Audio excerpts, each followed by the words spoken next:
L'objectif.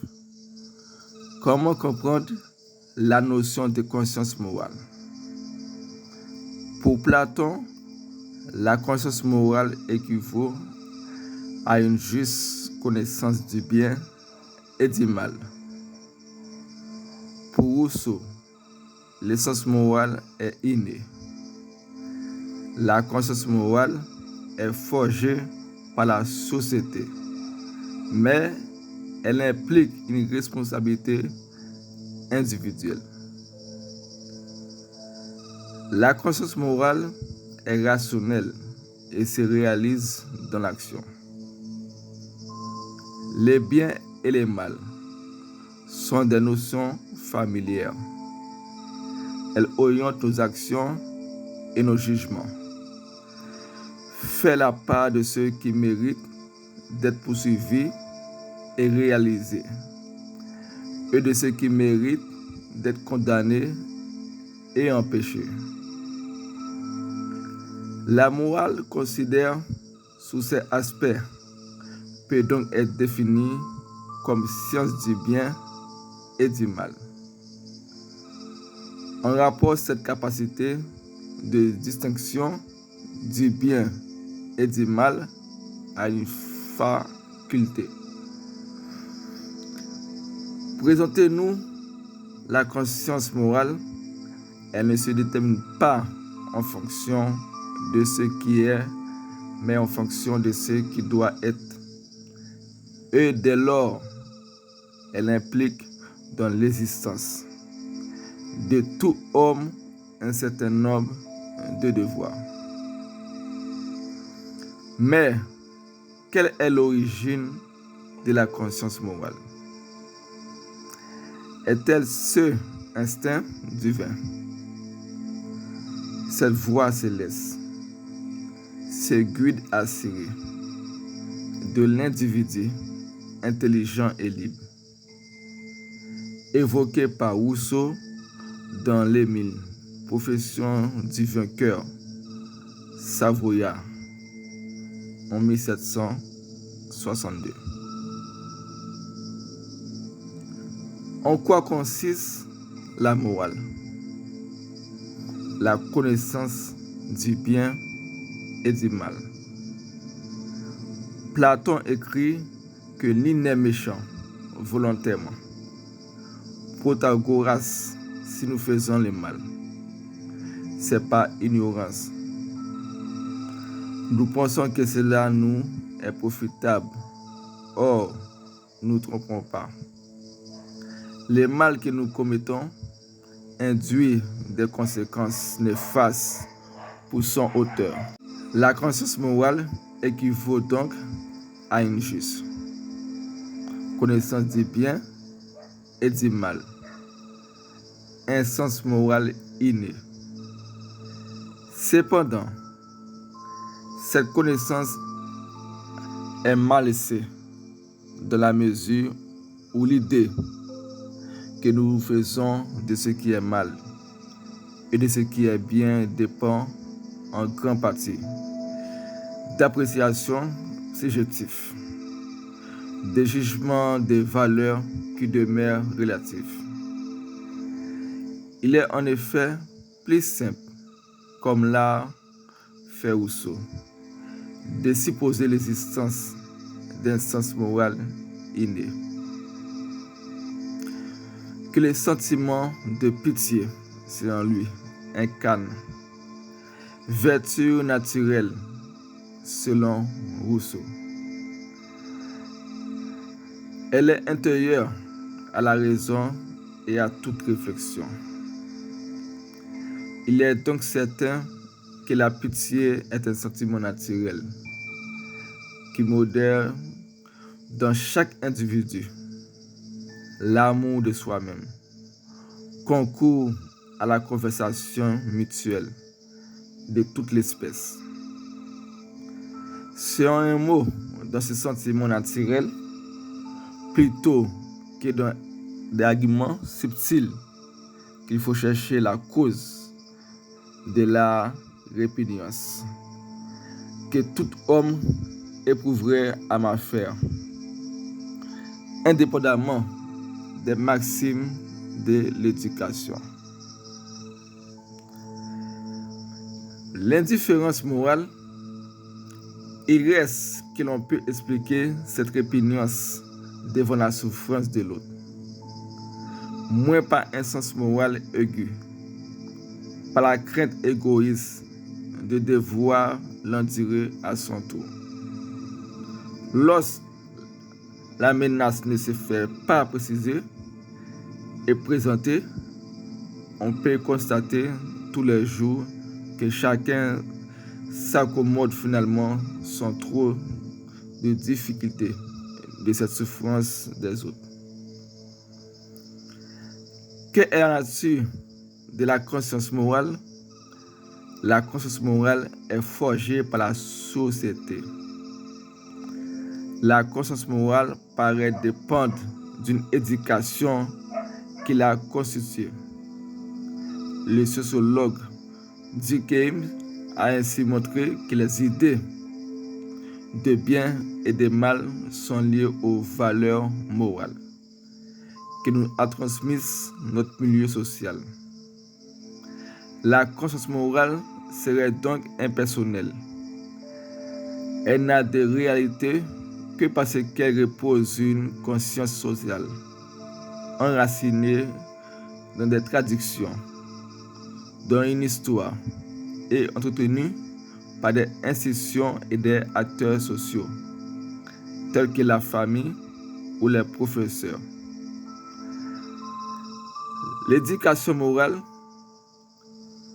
en 1902 et 1903, la conscience morale suppose la responsabilité individuelle.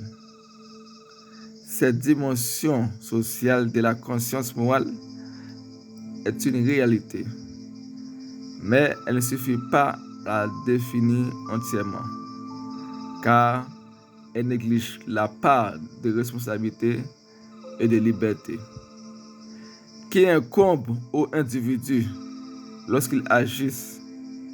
On ne saurait soigner la réalité de la conscience morale, la réduire aux règles que certaines normes sociales nous ont inculquées. Si c'était le cas, il n'y aurait plus de conscience comprise comme instant de réflexion et de choix, mais seulement obéissance à un ordre social particulier. Le cas de conscience éveille la conscience morale. La conscience morale ne s'éveille qu'à la valeur d'une inquiétude. C'est lorsque nous ne savons pas ce que nous devons faire que nous entrons dans le domaine de la morale. Certaines valeurs entrent en conflit et se veulent chacune légitime, comme choisie. On ne peut guère, lorsque certaines valeurs morales s'opposent, se référer à l'instinct divin. Qu'évoquait Rousseau, la conscience morale ne donne alors pas de réponse, mais ouvre un espace de liberté qui peut être celui du dialogue et de la discussion, et donc davantage celui de la communication et de l'échange rationnel d'arguments. L'inquiétude morale s'est toujours exprimée depuis l'Antiquité. En question apparemment simple, que pouvons-nous faire? Quelles sont les limites de nos actions? Pouvons-nous justifier nos actes?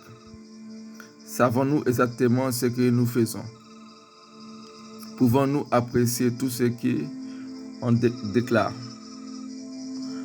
Monique Conto Sperber, l'inquiétude morale et la vie humaine, en 2001. La question du fondement de la conscience morale. La conscience morale est rationnelle.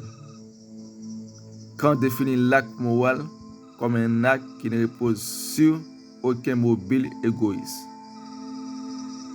la conscience morale est cette attitude rationnelle à universalité notre action, que contradit sous les formes d'un impératif. Agis toujours de telle sorte que tu puisses ériger la maxime de ton action en loi universelle. Critique de la raison pratique. Une action est morale dans la mesure où le principe dont elle dépend pourrait valoir pour tous. C'est pourquoi, quand on condamne le mensonge, cette condamnation ne supporte en outre aucune exception. La véracité des déclarations que l'on ne peut pas éviter est un devoir formel de l'homme à l'égard de chacun, quelle que soit l'importance du dommage qui peut en résulter pour lui ou pour un autre. Sur un prétendu droit de mentir par l'humanité en 1797. Qu'on va juste réfuter dans ce opuscule l'argument de Benjamin Constant, selon lequel le devoir absolu de dire la vérité rendrait toute société impossible. Nul homme, explique Constant, n'a droit à la vérité qui nuit à autrui. L'argument de Constant paraît, à première vue, plus réaliste.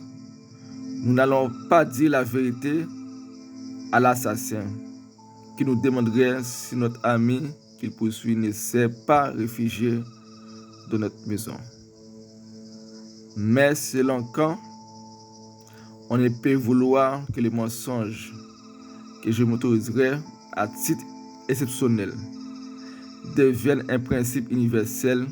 Kant explique de manière plus générale que ce qui doit être jugé dans un point de vue moral, c'est la bonne volonté. Et c'est pourquoi la morale contient un qualifié de morale de l'intention. L'acte est moral si l'intention est bonne, c'est-à-dire désintéressée. La conscience morale est réalise dans l'action. On a rapproché à Kant de précipiter la conscience morale dans l'abstraction de l'universel et de l'extrait des nécessités pratiques de l'action. On peut rappeler ici la célèbre formule de Charles Péguy en 1873 entre 1914. Le Kantien a les mains pures, mais il n'a pas de mains. Hegel ne pense pas que la loi morale soit formelle et abstraite. Au contraire, notre conscience se réalise dans l'action. Toute décision morale est concrète. C'est seulement à partir d'une situation particulière que je peux savoir ce que je dois faire. Le devoir n'est qu'une universalité abstraite. Un simple formalisme, un discours sur le devoir pour le devoir. Principe de la philosophie du droit en 1821. Donc pour Hegel, l'impératif catégorie est vide. La conscience morale est le fait de notre liberté. La conscience morale échappe à une définition dogmatique qui en ferait un juge infaillible du bien et du mal, si on la formule de Rousseau, qu'elle soit fondée sur la raison autonome du sujet, comme aussi l'action effective du sujet Hegel. Elle engage dans toute nouvelle décision et toute nouvelle action la responsabilité et la liberté de l'individu. Certes, on refuse toute fuite de l'individu derrière une forme de nécessité, y compris rationnelle ou historique, à exprimer à sa manière l'impossibilité dans laquelle l'homme se retrouve de renoncer à cette responsabilité et donc à sa liberté.